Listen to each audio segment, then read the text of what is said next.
बिना किसी छाछने के ये मेथी के हेल्दी लड्डू बने हैं ना, कितने मस्त दिख रहे, कितने सुंदर, वो भी सिर्फ पाव कप मेथी दाने से। बनाना एकदम आसान है। मेथी कड़वी होने के बावजूद इतने टेस्टी कि बच्चे भी इसे आसानी से खा सकते हैं। और पाव कप मेथी दाने में कम से कम 50 लड्डू आराम से बन जाते हैं, यानी कि 2 किलो के ऊपर लड्डू ये आराम से बन जाते हैं। तो चलिए देखते हैं कि ये लड्डू बनाते कैसे हैं। हेलो दोस्तों, मैं रश्मि और आपका स्वागत है रे किचन में। और अगर आपने मेरे चैनल को अब तक सब्सक्राइब नहीं किया है तो सब्सक्राइब करें और बेल आइकन को प्रेस करना ना भूलें। ठंड के मौसम की शुरुआत होते ही हम ऐसी कुछ रेसिपी बनाना शुरू और खाना करते हैं जिससे कि हमारे शरीर में ना थोड़ी गर्मी बनी रहे। छोटा सा मेथी का लड्डू भी सुबह सुबह अगर खा ले तो दिन भर हमें ऊर्जा मिलती है, एनर्जी मिलती है, हम एनर्जेटिक फील करते हैं क्योंकि ये काफ़ी ना हेल्दी होता है। तो मेथी का लड्डू बनाने के लिए मैंने यहाँ पे पाव कप मेथी दाना लिया है और ये बहुत ही आसानी से मिल जाएगा आपको नियर बाय ग्रोसरी स्टोर में। तो सबसे पहले इस मेथी दाने को हमें हल्का भून कर लेना है, इसलिए गैस पर मैंने पैन लिया है। इसमें ये मेथी दाना डाल देंगे और एक 4 से 5 मिनट के लिए लगातार चलाते हुए धीमी आंच पे इसे भून लेंगे। बहुत ज़्यादा भूनना नहीं है।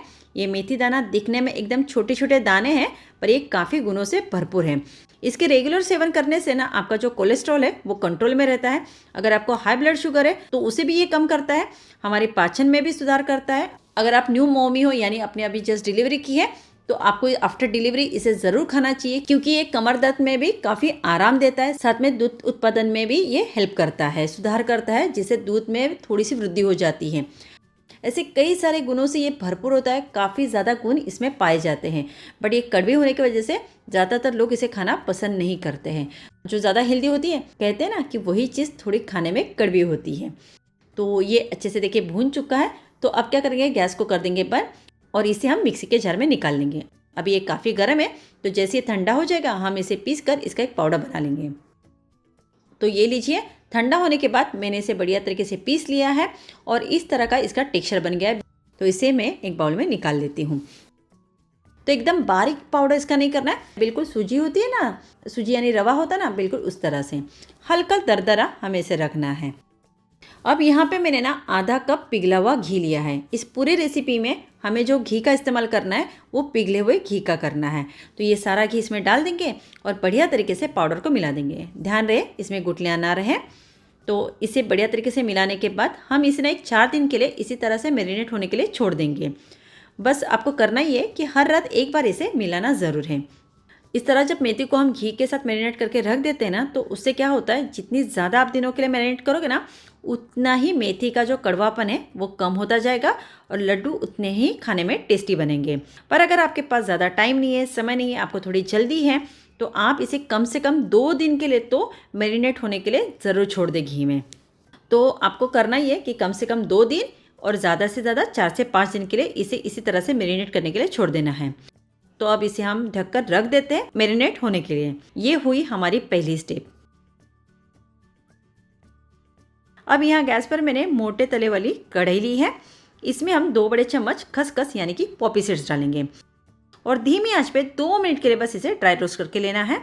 इससे ज़्यादा इसे समय नहीं लगता है।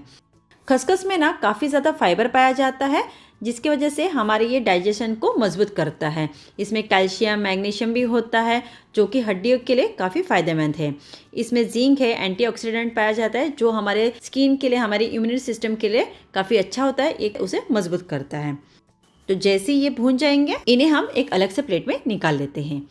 अब यहाँ पे मैंने आपको जैसे कि कहा था कि पिघले हुए घी का ही हम इस्तेमाल करने वाले हैं। तो यहाँ पे मैंने पिघला हुआ घी लिया है जो कि हम 1.25 कप इस्तेमाल करने वाले हैं। तो एक साथ पूरा घी नहीं डालना है, थोड़ा थोड़ा करके इस्तेमाल करेंगे, जितनी ज़रूरत होगी उतना।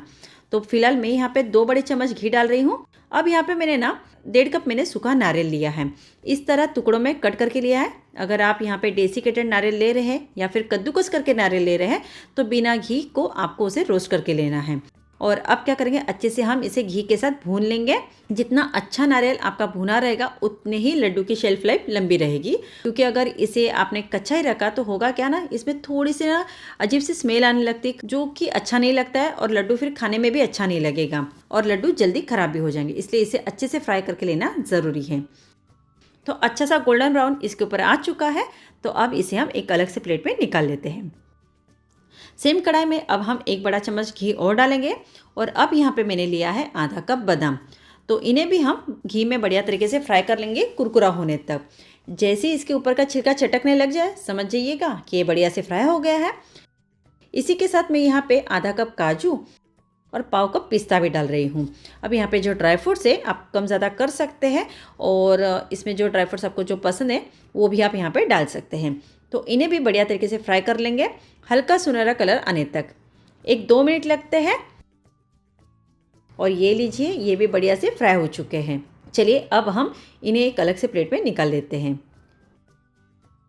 तो ड्राई फ्रूट्स भी बढ़िया तरीके से फ्राई हो गए हैं।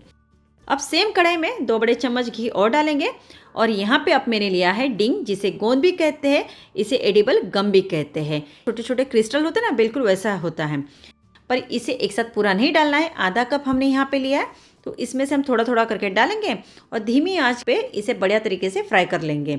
बिल्कुल साबूदाना जैसे फूल जाता है वैसे ये फूल जाता है। देखिए कितना बढ़िया तरीके से फूलने लगा है। अच्छे से फ्राई करके लेना बहुत ज़रूरी है, वरना ये अंदर से कच्चा रह जाएगा। गोंद में एंटी एजिंग गुण पाया जाता है, साथ में protein, calcium, folic acid, phosphorus भी होता है। तो ये हमारे हड्डियों को काफ़ी मजबूत करता है, हमारे स्किन को भी ये काफ़ी फ़ायदा करता है और ये साथ में हमारे डाइजेशन में भी काफ़ी हेल्प करता है। अगर आपको छोटी मोटी खांसी जुकाम है ना, तो उसमें भी ये आराम दिलाता है, इसलिए इसका भी इस्तेमाल हम ज़रूर करेंगे। और अब इन्हें भी हम एक अलग से प्लेट में निकाल लेंगे। ऐसे सारे गोंद को, सारे डिंग को हमें बढ़िया तरीके से फ्राई करके लेना है। ये यहाँ पे सारे फ्राई करके मैंने ले लिए हैं, इन्हें हम साइड में रख देते हैं। अब सेम कढ़ाई में 3 बड़े चम्मच घी डालेंगे और अब की बार यहाँ पे हम खारीक, जिसे हम खजूर भी कहते हैं, ड्राई खजूर है, इसका ना मैंने बीज निकाल कर हटा दिया और इनके थोड़े छोटे छोटे पीसेस कर लिए हैं।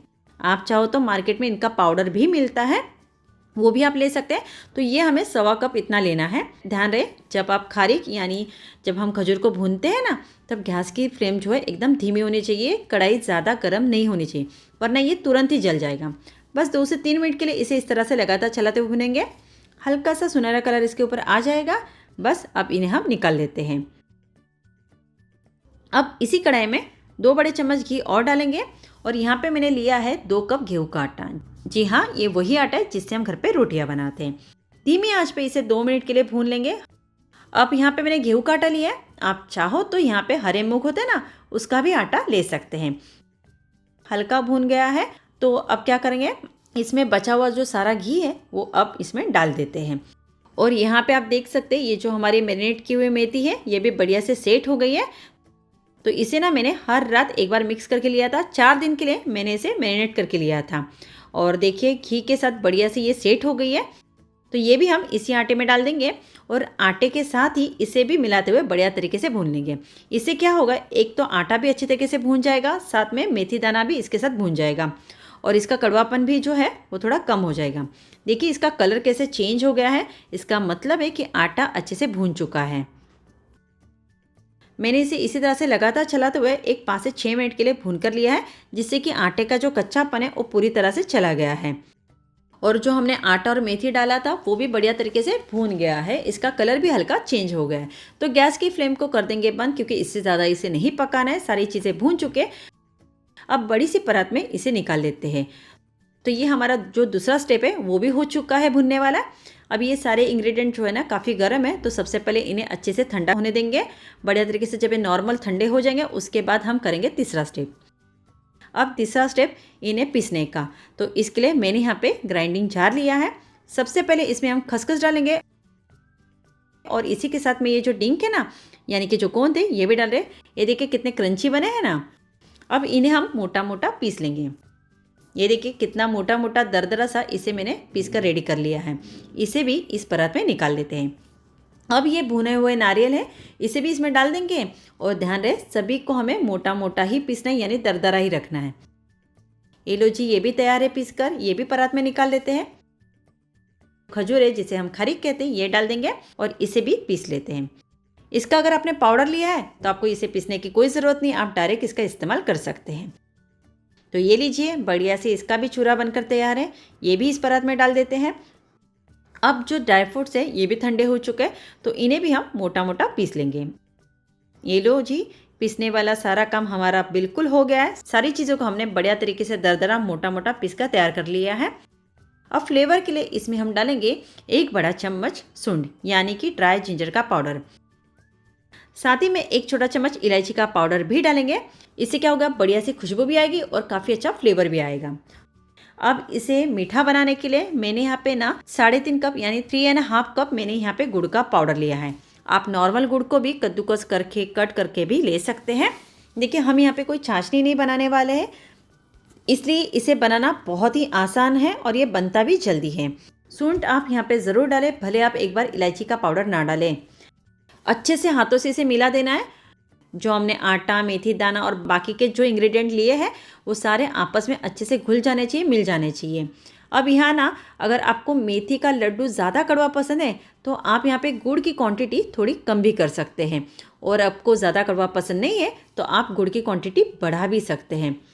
मैंने यहाँ पे गुड़ की जो क्वांटिटी है 3.5 कप ली है, जिससे कि ना एकदम एक सेटल सा फ्लेवर बना रहेगा और लड्डू ज़्यादा कड़वे भी नहीं लगेंगे। साथ में हमने यहाँ पे ना खारीक लिया है यानी खजूर भी लिया है, तो वो भी हल्के मीठे होते हैं, तो मीठा जो है मेरे लिए काफ़ी बैलेंस है, इसलिए मैं ज़्यादा यहाँ पे नहीं डालने वाली हूँ। तो गुड़ अच्छी तरीके से इसमें मिल चुका है, आप देख सकते हैं सारी चीज़ें बढ़िया तरीके से बाइंड हो रही है। तो आप इसके लड्डू अभी बना सकते हैं, पर अगर आपके घर में बुज़ुर्ग है या किसी किसी को ना पसंद नहीं होते, बड़े बड़े चंक्स दांतों में फंसे या अटके, और सभी इसे आसानी से खा सके, भले बड़े हो या फिर बुज़ुर्ग हो या फिर बच्चे हों, तो हम क्या करेंगे, इसे फिर से एक बार थोड़ा थोड़ा मिक्सर लेकर पीस लेंगे। ये है चौथा स्टेप। थोड़ा थोड़ा मिक्सर इसी मिक्सी ग्राइंडिंग जार में डालेंगे और बस इसे पल्स मोड पे 1 या 2 बार चलाते हुए पीस लेंगे, यानी कि चालू बंद करके हमें पीस के लेना है। दरदरा ही रखना है, पर दाने ऐसे होने चाहिए कि दांतों में फंसने नहीं चाहिए। तो ये देखिए इसे मैंने पीस लिया है, ये दानेदार है पर इसमें बिल्कुल भी चंक्स नज़र नहीं आ रहे हैं। ऐसा करने से थोड़ा सा ना घी भी रिलीज़ हो जाता है और ये जल्दी से बाइंड भी हो जाएगा, और दोनों में अभी आपको फ़र्क नज़र आ रहा होगा। तो इसी तरह से सारा जो मिक्सचर है पल्स मोड पे हम ग्राइंड करके रेडी कर लेते हैं। तो सारा यहाँ पे पीस कर मिक्सचर जो है मैंने तैयार कर लिया है। बहुत ज़्यादा ग्राइंड नहीं किया है, आप देख सकते हैं। बहुत ज़्यादा ग्राइंड करोगे ना तो बहुत ज़्यादा घी रिलीज़ होगा और आपके लड्डू परफेक्ट नहीं बनेंगे, वो थोड़े से लेचे पेचे जैसे बनेंगे, सॉफ्ट से बनेंगे। इसलिए बस 1 या 2 बार ही आप उसे पल्स मोड पे चलाएं। ये हमारा आखिरी और 5वां स्टेप है लड्डू बनाना। तो चलिए फटाफट इसके लड्डू बनाना शुरू करते हैं। एकदम परफेक्ट टेक्सचर भी है, इसमें आपको ड्राई फ्रूट्स भी नज़र आ रहे होंगे, पर इनके बड़े बड़े चंक्स नज़र नहीं आ रहे हैं। यकीन मानिए ये खाते समय ना तो चिपकेंगे और ना ही दांतों में फंसेंगे। आराम से बहुत ही आसानी से बिना किसी मेहनत के बन जाते हैं ये लड्डू। और हाँ, मेथी के लड्डू हैं, इनमें हमने जो चीज़ें डाली है वो सारी गर्म तासीर वाली होती है। उस गर्म तासीर वाली ही चीज़ें हमने इसमें इस्तेमाल की है। हेल्दी है इसलिए इसका एक छोटा सा लड्डू ही बनाए, बहुत ज़्यादा बड़े बड़े मोटे मोटे लड्डू ना बनाएं। मेथी के बड़े बड़े लड्डू बनाने भी नहीं चाहिए और खाने भी नहीं चाहिए। माना टेस्टी है पर इसे दवाई की तरह ही खाएं। तो एक टाइम पे 1 लड्डू काफ़ी है। तो ये लीजिए सारे लड्डू यहाँ पे बनकर तैयार हैं। आपको लग रहा होगा ये क्या, इतने में बस इतने ही लड्डू बने हैं? हाँ, ये देखिए कितने सारे लड्डू यहाँ पे बनकर तैयार हो गए। नींबू के साइज़ के मैंने ये सारे लड्डू बनाए। टोटल यहाँ पे 50 लड्डू बनके तैयार है। 2 किलो के ऊपर ही ये लड्डू बन जाते हैं। इनका टेक्सचर आप देख सकते हैं, दानेदार है, वो भी बिना चाशनी के। चलिए अब मैं इसे आपको तोड़कर भी दिखाती हूँ। है ना एकदम परफेक्ट दानेदार। खा के भी चेक करते हैं। परफेक्ट मीठा है, हल्का कड़वापन है, सही कॉम्बिनेशन। तो सिंपल और आसानी से और सिर्फ 5 स्टेप में हमने ये हेल्दी टेस्टी मेथी के लड्डू बना के तैयार कर लिए हैं, वो भी सिर्फ पाव कप मेथी दाने से। तो आप भी इसे ज़रूर बनाएं, खाएं, खिलाएं और इस ठंड के मौसम का मज़ा लें। अगर आपको मेरी ये रेसिपी इंटरेस्टिंग लगी है तो मुझे लाइक और सब्सक्राइब करके सपोर्ट ज़रूर करें, और अपने दोस्तों में इस रेसिपी को शेयर करना ना भूलें।